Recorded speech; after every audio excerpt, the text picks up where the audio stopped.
What will we do with this moment? How will we be remembered? This is our future and our choice to make.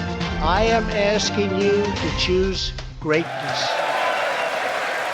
Welcome back to Real Trump News. Real news President Trump doesn't want you to miss. The 1600 Daily from the White House writes, on Thursday, President Trump spoke to community and faith leaders at Gateway Church in Dallas, where he presented his vision for advancing the causes of justice and freedom, real progress, racial justice, economic growth, religious freedom, and more, meaning building on those successes, not tearing them down. Thursday in Dallas, President Trump unveiled his plan for revitalizing America's cities and distressed communities. It stands in stark contrast to a far-left vision of no policing, no investment, and no opportunity. Number 1. Policing.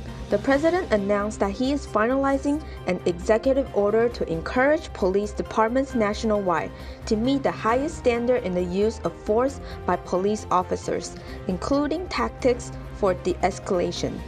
Number 2. Access to capital. In addition to Opportunity Zone tax cut for underserved communities, the administration is working to set aside billions in federal loan dollars to assist African American business owners directly. Number 3. Healthcare. President Trump wants to fix disparities in healthcare outcomes for minority communities. That means improving access to high-quality telemedicine, increasing the use of mobile care and testing, reforming public health data practices, and addressing chronic conditions for a risk population. Number 4. Education choice. A child's zip code should not limit his or her future.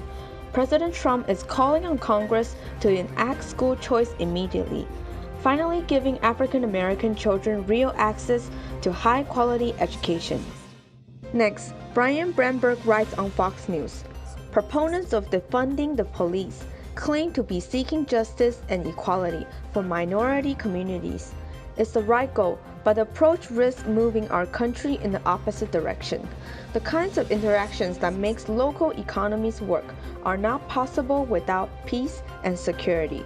Property that's not protected won't be improved and used. Customers won't travel to stores when that trip may put life and health at risk. And banks and other financial institutions won't be viable where storefronts and parking lots are unoccupied.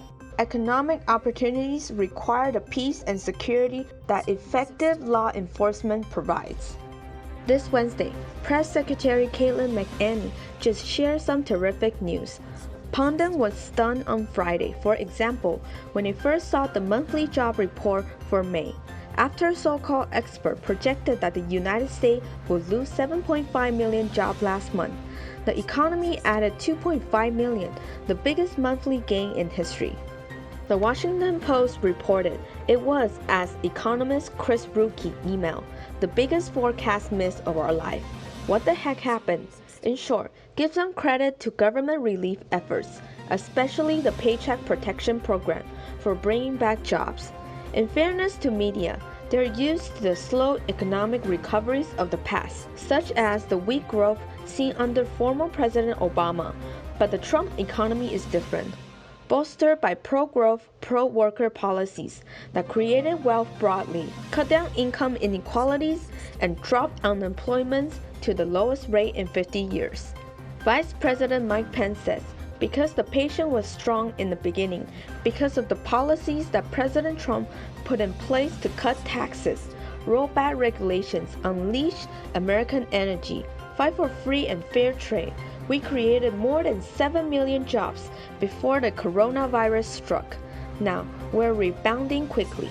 Lastly, Emily Jashinsky writes in The Federalist, media moguls are resigning at a head-spinning rate, an irrational reaction that's setting impossible standards and ceding immense power to an unreasonable group of fringe ideologues. New York Times editorial page editor James Bennet resigned last week after employees publicly claimed his decision to publish an op-ed by Senator Tom Cotton put Black Times staffers in danger. The paper blamed him for a significant breakdown in its editing process. There was nothing dangerous about the op-ed. It calmly articulated an opinion held by the majority of the country. Jim Dow, deputy editorial page editor at the Times, was reassigned following the incident. None of these resignations are without precedent. Individual cases like these popped up all the time. This rapid string of reservation is unnerving because it indicates a firm industry-wide unwillingness to challenge the cultural left's power. And that's this week's Real Trump News. We will see you next time.